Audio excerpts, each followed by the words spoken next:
అవును, నీ ఇంట్లో ఎందుకు తినాలి నానమ్మ భోజనాలు?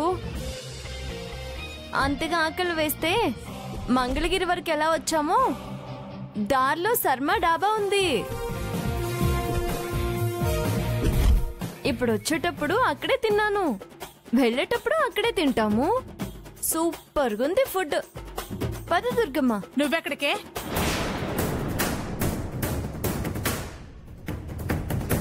పదరా ఆదిత్య, రా.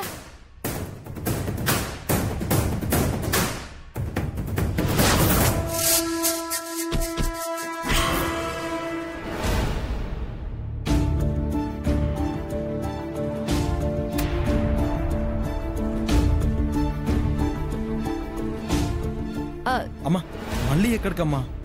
దుర్గమ్మ, నీకు ఆ కార్ ఎక్కడం ఇష్టం లేకపోతే రా, నా స్కూటీ ఎక్కు, రిచ్గా తీసుకెళ్తాను. ఏంటి, కార్ కంటే నీ స్కూటీ రిచ్చా?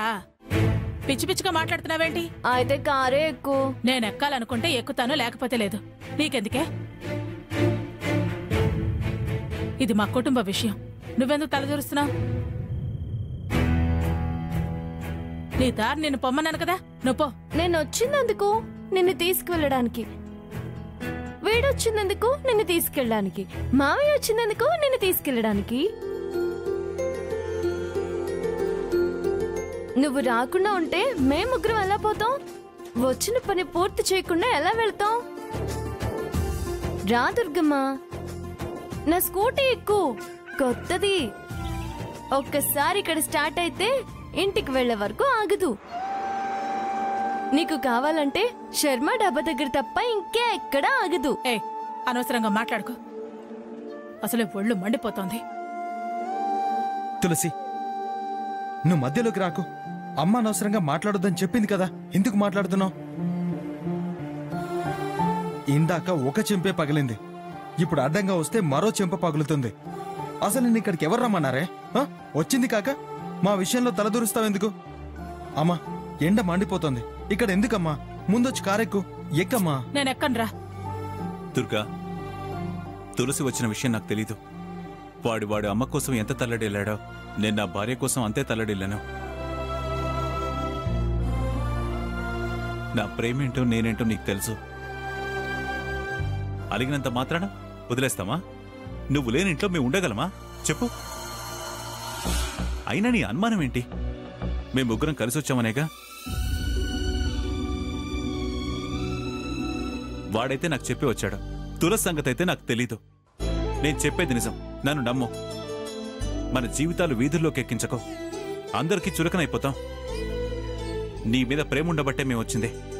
నువ్వు అలిగినంత మాత్రాన నీకు మా మీద ప్రేమ లేదు అనుకోము.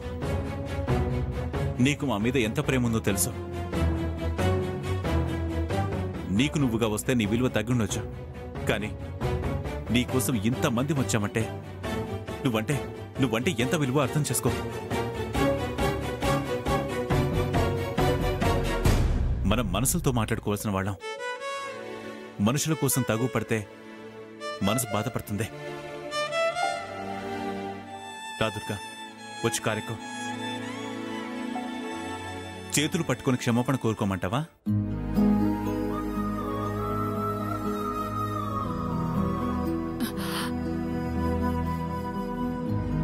నీ దగ్గర నా గౌరవం ఎప్పుడూ గౌరవంగానే ఉంటుంది.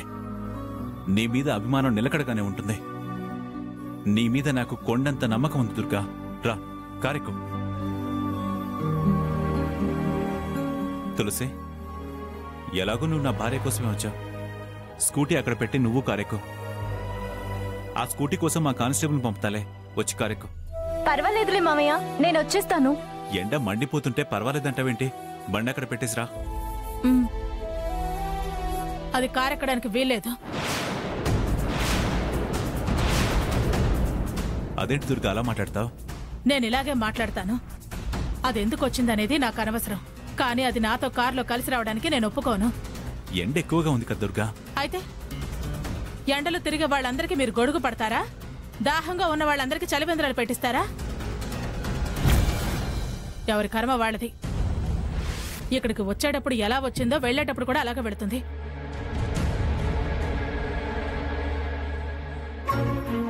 అడ్డమైన వాళ్ళందరూ నా కారు ఎక్కితే నాకు నచ్చదు.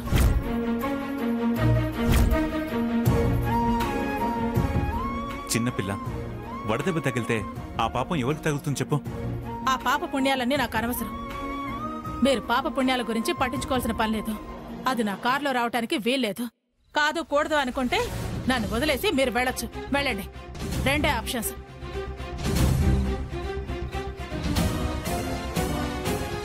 నేను కావాలి అనుకుంటే అది రావద్దు, అది కావాలి అనుకుంటే నేను రాను.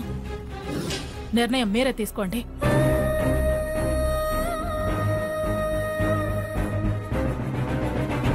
మీరు వెళ్ళండి మామయ్య. ఈ వయసులో ఏ ఎండ నన్నేం చేయలేదు. ఈ ఎండ వానలకి దడిస్తే ఎలాగా? కొంతమంది పిల్లలు పుట్టుకతోనే వృద్ధులు అని శ్రీశ్రీ గారు చెప్పినట్టు నేనేమి ఆ టైప్ కాదు.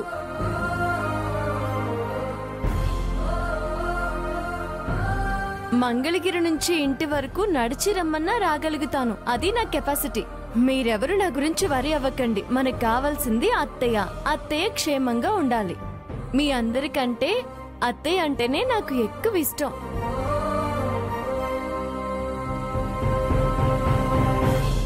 ఒక్క క్షణం అత్తయ్య పక్కన పడుకుంటే అమ్మ ఒడిలో పడుకున్నంత వెచ్చదనం, ఆప్యాయత మర్చిపోలేంది మామయ్య.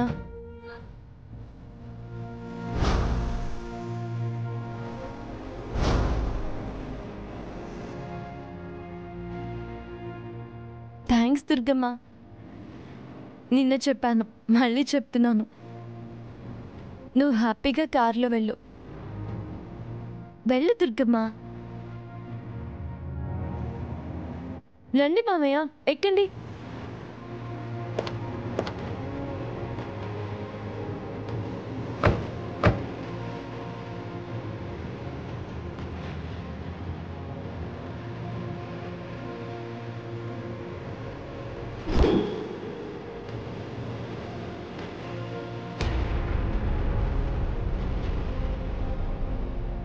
పిన్ని, పిన్ని, పిన్ని.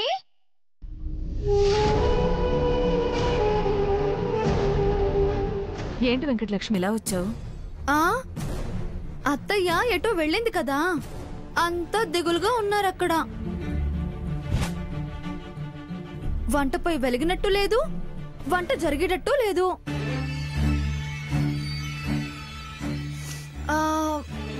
ఇక్కడ మాత్రం 3 కూరలు 6 పప్పులు ఉన్నట్టుందే. అందుకే మెక్కిపోదామని వచ్చాను. పెడతావా పిన్ని? నేనేం ఇక్కడ 3 కూరలు 36 రకాలు చేయడం లేదే.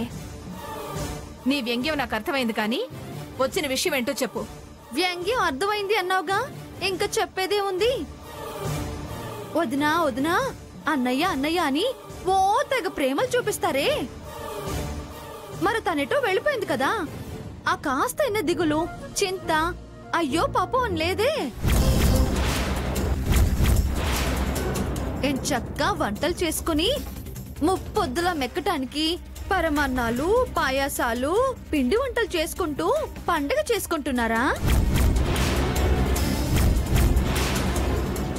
దుర్గమ్మ వెళ్ళిపోయింది అంతే చాలు, చక్కగా నీ కూతురికి బావకి పెళ్లి జరిపించొచ్చని సంతోషిస్తున్నావా?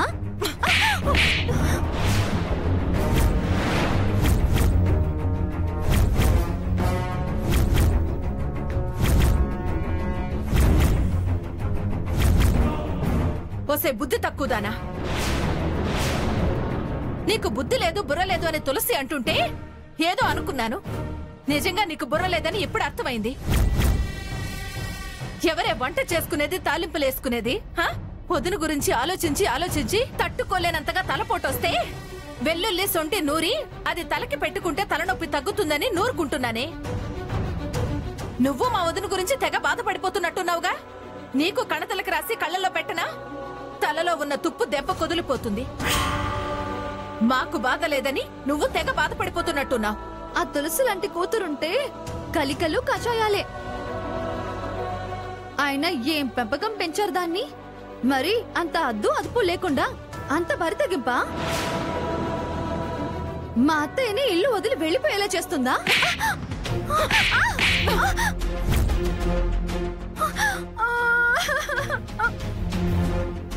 మాట్లాడుతుంటే కొడతారేంటి? కొట్టడం కాదు, ఇంకొక మాట మాట్లాడవంటే అట్ల కడకాల్చి నాలుగు మీద వాత పెడతాను. లేకపోతే నా ఇంటికే వచ్చి నా కూతురు పెంపకానికి వంక పెట్టేంత పెద్ద మనిషివయ్యావా నువ్వు? వదిన ఎందుకు వెళ్ళిందో ఎవరికి తెలుసు? దానికి నా కూతురు కారణమని నిందలు వేస్తావా? నిందలంటే నిందలు. నీ కూతురు చేయబట్టే అత్తయ్య వెళ్ళిపోయింది. తనను పంపించి నీ కూతురు బావని పెళ్లి చేసుకుందామని చూస్తుందా? చెప్పు దానికి. నేనుండగా అది బావని పెళ్లి చేసుకోలేదు. మా తులసి ముందు నువ్వెంతే, అది తలుచుకోవాలే కాని ఆదిత్యతో తాళి కట్టించుకురావడం పెద్ద పనేం కాదు దానికి. అదే వద్దు. లిమిట్స్ దాటితే చాలా నష్టపోవాల్సి వస్తుంది. పోవే అవతలకి, పో అవతలకి. ఇంకొక మాట మాట్లాడవంటే నువ్వు ఎంత నష్టపోతావో నీకే తెలీదు. పో అవతలకి. దీన్నే అలగటం వేరు గాని అజాత శత్రువు అలగటం అంటారు. ప్రియకు కోపం రానే రాదు, వస్తే ప్రళయమే. వెళ్ళు. మాయదర్శంతని మాయదర్శంతా అదిరించుకుని బెదిరించుకుని బతుకుతున్నారు. నాకు అన్యాయం చేస్తే నా ఉసురు ఊరికే పోదు. మీరు బాగుపడరు, మీరు బాగుపడరు. వెళ్ళు. ఏంటండి ఇది? ఇదేమో ఎలా మాట్లాడుతుంది, అదేమో వదిన కోసం పరిగెట్టుకుంటూ వెళ్ళింది. అక్కడ ఎన్ని కష్టాలు పడుతుందో ఏంటో.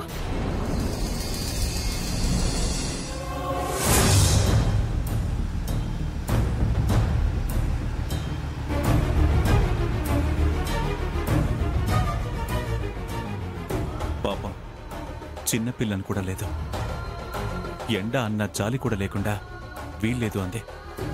ఎందుకు తులసి మీద దుర్గ ఇంత ద్వేషం పెంచుకుంది? ఈ కోపం తగ్గేది ఎప్పుడు? తులసి మన కూతురే అని చెప్పేది ఎప్పుడు? అది మంచి కోసం తాపత్రయపడుతుంది, ఇది తప్పుగా చూస్తుంది, పగ పెంచుకుంటూ ఉంది. ఇప్పుడు మీకు నేను తిరిగొస్తున్నానని సంతోషం లేనట్టుంది. దాన్ని కారెక్కించుకోలేదన్న బాధే చాలా ఉన్నట్టుంది. అదేం లేదమ్మా.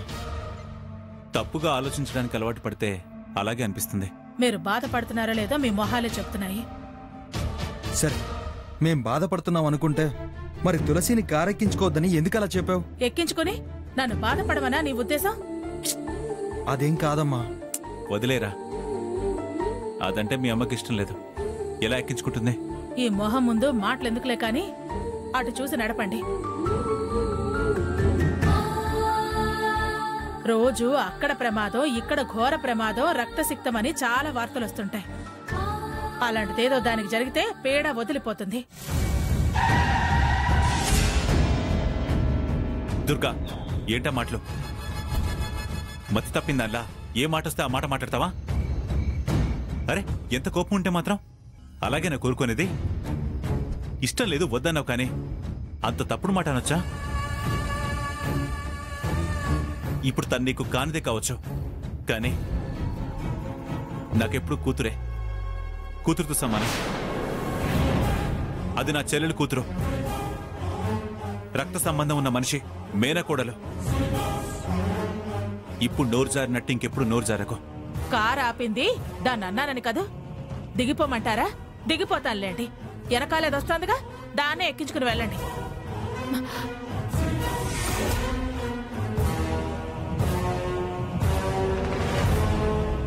వద్దు దుర్గా, దాన్ని ఎన్నైనా తిట్టు, కానీ అలాంటి ఆలోచనలు మనసులోకి రానివ్వకు.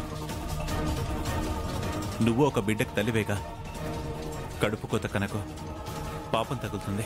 అది నన్ను ఎంత మనోవేదనకు గురి చేస్తోందో మీకేం తెలుసు. ఏమన్నా అంటే కోపాలు కాని మీ చెల్లెలు దాన్ని దారిలో పెట్టాల్సిన బాధ్యత లేదు. ఆవిడసలు తల్లేనా? ఈ తల్లి బాధ ఏం అర్థం చేసుకుంటుంది? ఆవిడ బిడ్డకు ఊతం వేస్తూ నా బిడ్డ బతుకు బండలు చేయాలని చూస్తుందా? ఆవిడకి తగలదు పాపం. ఎంత కడుపు మండితేనో అంత మాట అనాల్సి వచ్చిందో కాస్త ఆలోచించండి.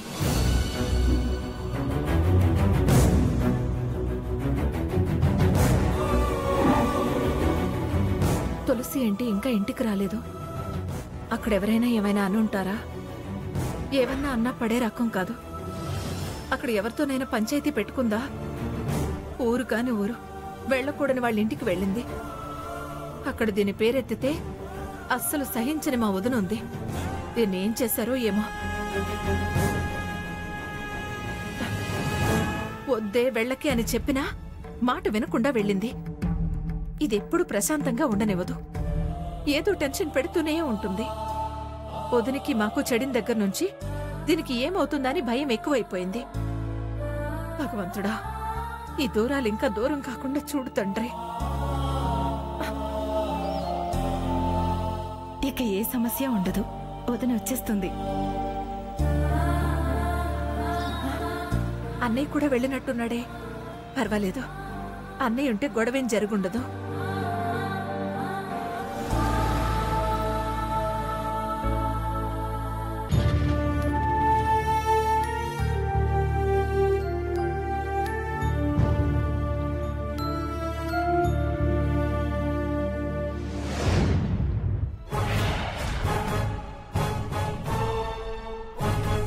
అన్నయ్య, ఏ ప్రియా, ఏంటి చూస్తున్నావు? ఊళ్ళోకి అప్పుడే వచ్చేసిందేంటా అని ఆలోచిస్తున్నావా? ఈమె ఇప్పుడిప్పుడే రాదులే. ఈ మధ్యలో నీ కూతురికి ఆదిత్యకి ముడేసేద్దాం అనుకున్నావా? నీ ఆలోచన ఫలించలేదని విచారంగా ఉందా? అబ్బా, ఇది మళ్ళీ తగలడిందే అని బాధగా ఉందా?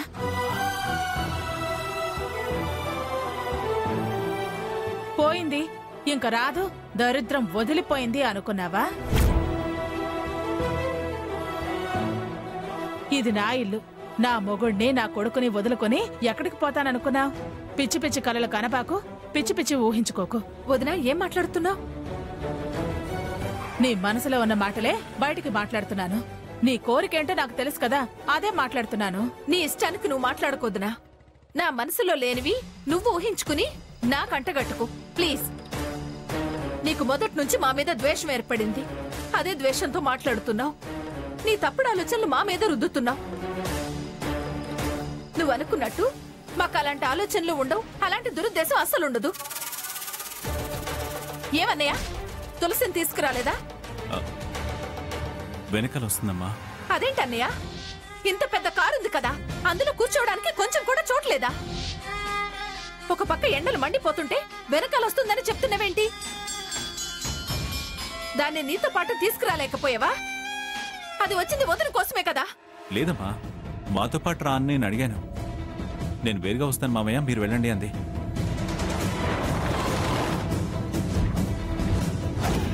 అది అలా అనే మనిషి కాదు. మీరు రావద్దంటేనే అది మీ వెనకాలే వస్తుంది. అలాంటిది మీరు రమ్మన్నా ఎందుకు రాదు? ఇలా జరుగుతుందని దానికి చెప్పినా వినిపించుకోకుండా అన్ని నెత్తి మీద వేసుకుంటుంది. వదిన చీ అన్నా తూ అన్నా అన్ని తుడుచుకుని వదిన మీద ఉన్న ప్రేమతో వదిన కోసం బయలుదేరొచ్చింది. ఉందిలే అమ్మా ప్రేమ. ఆ ప్రేమ నా మీద కాదు, ఇదిగో వీడి మీద. నేను లేకపోతే వీడు ఎక్కడ దూరం అవుతాడనని నా కోసం వస్తున్నానని చెప్పి వచ్చిందా తులసి? అది వీడి కోసం, నా కోసం కాదు. ఎందుకు దుర్గా అలా మాట్లాడతావు? వాడొచ్చేది నేనొచ్చింది దానికి తెలీదు. అదొచ్చిన విషయం కూడా మాకు తెలీదు. చూడండి, మీకు తెలీదు అనే విషయం తప్ప మీకేమీ తెలీదు. అన్నీ తెలిసినా తెలీదు అని చెప్పడం మీకు బాగా అలవాటైపోయిందిగా. మొన్న కూడా వీళ్ళ 25వ పెళ్లి వేడుక గురించి మీకు తెలిసి కూడా ఏమీ తెలియనట్టు నటించలా? ఇప్పుడు మళ్ళీ మీకేమీ తెలీదు అని మీరు చెప్తుంటే నేను నమ్మాలి. నేనంటే మీకు లెక్కలేదు. ఆవిడ మీకు చెప్తుంది, మీరు నాకు చెప్తారు, మేము నమ్మాలి. మొగుడేం చెప్తే అది కట్టుకున్నది వినాలని మీరు అనుకుంటున్నారేమో. అలా వినాలని రూలేం లేదండి. నన్ను కాదని ఎన్నో చేస్తున్నారు. అలాంటప్పుడు మీరు చెప్పేది ఎలా వింటాను? మీరు ఇది నిజమంటే ఎలా నమ్ముతాను? చూడు ప్రియా, తులసి నీకోసం వచ్చిందని కళ్ళెపల్లి మాటలు చెప్పి అది నేను నమ్మేసి అబ్బో తులసికి నేనంటే ఎంత ప్రేమో ఎంత మంచిది అని భ్రమపడి వీడికిచ్చి కట్టబెడతాననుకుంటున్నావా? పొరపాటును కూడా అలాంటి పని చేయను. వద్దొదినా, ప్రతి విషయాన్ని దాని పెళ్లితో ముడివేసి మాట్లాడుకు. మూర్ఖత్వంతో కాదు, మనసుతో చూడడం నేర్చుకో. ద్వేషం పెంచుకునే కొద్దీ మనుషుల మధ్య దూరం పెరుగుతుందే కాని దగ్గర కాదు. మా ఆరాటాన్ని, మా మనసుని అర్థం చేసుకునే శక్తి నీకిమ్మని ఆ దేవుణ్ణి ప్రార్థిస్తున్నాను. మమ్మల్ని అర్థం చేసుకోకపోయినా పర్వాలేదు, దయచేసి అపార్థం మాత్రం చేసుకోకు. చాలా గొప్ప పని చేసావన్నయ్య. పసిపిల్లని ఎండలో వదిలేసి ఎలా రాబుద్దేసింది నీకు? కనీసం దాని మీద జాలి కూడా వేయలేదా? నా ఆరాటం నీకైనా అర్థమవుతుంది అనుకున్నాను. నీకు కూడా అర్థం కాలేదని తెలుస్తుంది.